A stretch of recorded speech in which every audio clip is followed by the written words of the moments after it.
அனைவருக்கும் வணக்கம். இன்றைக்கு நாங்கள் ஒரு கோழி சமையல் வீடியோ ஒன்றை வெளியிடறதுக்கு தீர்மானிச்சிருக்கிறோம். இன்றைய காலத்தில் எல்லாரும் உணவு பிரியர்களாக இருக்கிறது சாதாரணமான விஷயம். அந்த வகையில் நாங்களும் உணவுக்கு அடிக்ட் ஆகி ஒரு நாளைக்கு ஒரு சாப்பாடு சாப்பிட்டு கொண்டிருக்கிறோம். அப்போ இன்றைக்கு கோழி ஒன்றை வாங்கி அது ஒரு வித்தியாசமான முறையில் கண்ட அண்ணா அவரால் சமைச்சு தரேன்னு சொல்லியிருக்கிறார். அப்போ அவற்ற சமையல் டேஸ்ட்டை பார்க்குறதுக்காக நாங்கள் இன்றைக்கு அவற்ற சமையலை நாங்கள் எங்கள்கிட்ட யூடியூப்பில் வெளியிடுறோம். மாறண்டு சனல் விடாக அதுக்கான வேலை திட்டங்கள் நடக்குது. அவர் தான் கோழியை வெட்டுறார். நாங்கள் மரக்கறிகளையும் வெட்ட போகிறோம். அதுக்கு தேவையான சாமான்களை தொடர்ச்சியாக நாங்கள் எல்லாத்தையும் முடிச்சுட்டு அந்த வீடியோக்களை நாங்கள் சேர்த்து போடுறோம். இப்போ தேவையான சாமான் எல்லாம் ரெடி பண்ணிட்டோம். கோழியும் வெட்டிட்டு வந்துட்டார். எங்களுக்கு தேவையான எல்லாம் வெட்டி வச்சிருக்கு. இங்கே ரெடி பண்ணி வச்சிருக்கு. நம்மள அவங்களுக்கு எல்லாம் பார்க்க தெரியும் நினைக்கிறேன்.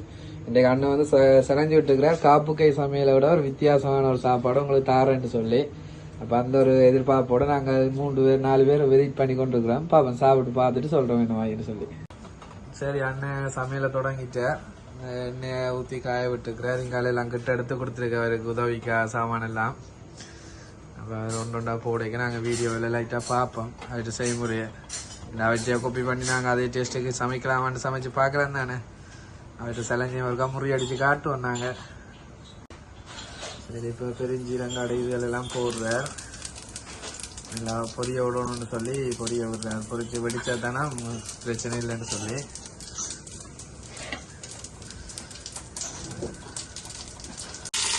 இப்போ வெங்காயத்தை சேர்த்துக்கொள்றார். சட்டு நல்லா கொதிச்சபடியாக அந்த பொரியிற சத்தம் உங்களுக்கு வடிவாக கேட்குது. சரி, இப்போ வெங்காயம் மதங்கினோட இஞ்சியையும் உள்ளையும் போட்டு மதக்க வலிக்கிறார். சரி, அண்ணன் இப்போ உள்ளி இஞ்சி எல்லாம் போட்டு பச்சை வாடை கோவம் மட்டும் எல்லாம் மதக்கி சரியான ஒரு பாத்துக்கு எடுத்துருக்கிறார். அடுத்ததான் என்னத்தை சேர்க்க போறாருன்னு பார்ப்போம். அடுத்தா கோழியை சேர்த்துக்கொள்றார். வடிவாக வெட்டி எல்லாம் கழுவி நீட்டாக கொண்டு வந்துருக்கிறார். கோழியை போட்டு திரட்ட போகிறார். சரி, இப்போ எல்லாம் கோழியை போட்டு கிண்டி அவிய விட்டுக்கிறேன். எண்ணெயில் லைட்டாக பேட்டி போட்டு அதோட இப்போ தக்காளியை அதோட சேர்த்து கொள்ள போகிறாராம். தேவையான தக்காளியை போட்டுக்கொள்கிறேன்.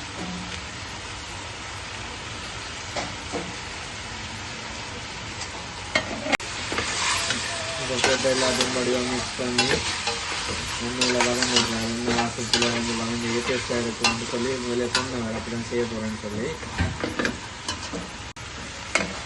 அதோட உப்பு சேர்த்துக்கொள்கிறார். கல்லுப்பு தான் நான் சேர்க்கிறேன். கல்லுப்பு நல்லன்னு சொல்லியிருக்கார். உடம்புக்கு நல்லன்னு சொல்லி கல்லுப்பு சேர்த்துக்கொள்கிறார். இப்போ எல்லாத்தையும் போட்டு எல்லாம் மிக்ஸ் பண்ணிவிட்டு 5 நிமிஷம் மூடி விட்டுக்கிறார். அந்த வெத்தை அடங்கணும்னு சொல்லி அந்த எண்ணெயில் வதங்கி அப்படி ஆவியில் அவிஞ்சு வரட்டும்னு சொல்லி. சரி, இப்போ 5 நிமிஷம் எல்லாம் அவிய விட்டுட்டு திருப்பி எல்லாம் மிக்ஸ் பண்ணிட்டேன். எல்லாம் வதங்கி வந்துருக்காங்க எண்ணெயில். அதோட தூளை சேர்த்துக்கொள்கிறேன்.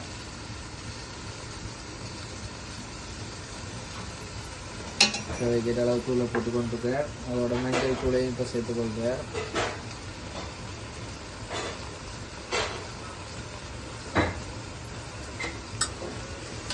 வடிவாக மிக்ஸ் பண்ணிக்கிறேன்.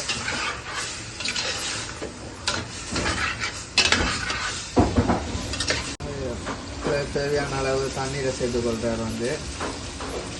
நாங்கள் இங்கே குளிநாட்டில் இருக்கக்கூடிய தேங்காய் பாலன்றதை தவிர்த்து நாங்கள் தண்ணீரை சாப்பிட பழகி கொண்டிருக்கிறோம். அதில் தண்ணீரை தேவையான அளவு சேர்த்துட்டு இப்போ தண்ணியில் அவிய விடக்கூடாது.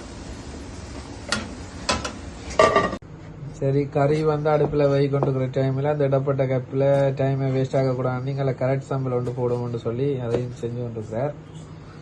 இப்போ அதெல்லாம் சேர்த்து சாப்பிட்டுட்டு காப்பு கைக்கு போட்டியாக தான் நிற்கிறார் சமையலில்.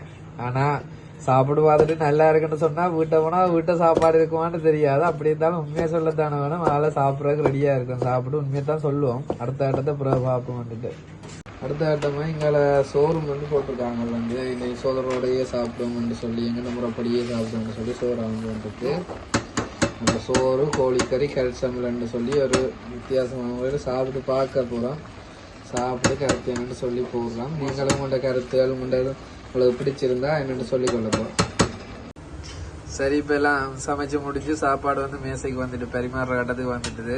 கோழி வந்து கோழிக்கறி எல்லாம் ரெடி ஆயிட்டு, இங்கே கேரட் சம்பல் மிக்ஸ் பண்ணணும் போல இருக்கு. எல்லாம் ரெடி பண்ணி வச்சுக்க, சாப்பிட்றதே டக்குன்னு மிக்ஸ் பண்ணுவோன்னு சொல்லிட்டு இங்கால சோறு போட்டுருக்கு. சரி வாங்க சாப்பிடலாம். சாப்பிட்றாக்களும் ரெடி ஆகுங்கோ. நாங்கள் பரிமாறிட்டு கூப்பிட்றோம். நேரம் வந்து சாப்பிடலாம். பட் உங்கள்கிட்ட கொமெண்ட்ஸை போடுங்க. நீங்கள் சாப்பிட்டு தான் நாங்கள் ஏற்றுக்கொள்கிறோம். யாருக்கு வாய் வருதோ அவங்க கமெண்ட் பண்ணலாம். ஓகே, அப்போ சாப்பிட்டு பார்த்துட்டு நாங்கள் என்னமா இருக்குன்னு சொல்லி மேலதிக தகவலை கீழே கனெக்ட் பண்ணுறோம். சரி, இப்போ வந்து சாப்பாடை டேஸ்ட் பார்க்குற டைம் வந்துட்டுது. சாப்பிட்டு பார்ப்போம். சாப்பாடு மிக சூப்பராக இருக்குது. நீங்களும் வாங்க சாப்பிடலாம். நாங்கள் ரெடி பண்ணி வச்சிருக்கிறோம். சரி, இந்த முறையில் நீங்கள் இந்த சமையலை ட்ரை பண்ணி பாருங்கள். பிடிச்சிருந்தா கமெண்ட் பண்ணுங்கள். தொடர்ச்சியான வீடியோவில் தெரிஞ்சு கொள்றதுக்கு பார்வையிடுறதுக்கு சப்ஸ்கிரைப் பண்ணுங்கள், லைக் பண்ணுங்கள், பெல் பட்டனை கிளிக் பண்ணுங்கள். அடுத்த வீடியோவில் உங்களை சந்திக்கும் வரை என்றும் உங்களுடன் MR மயூ.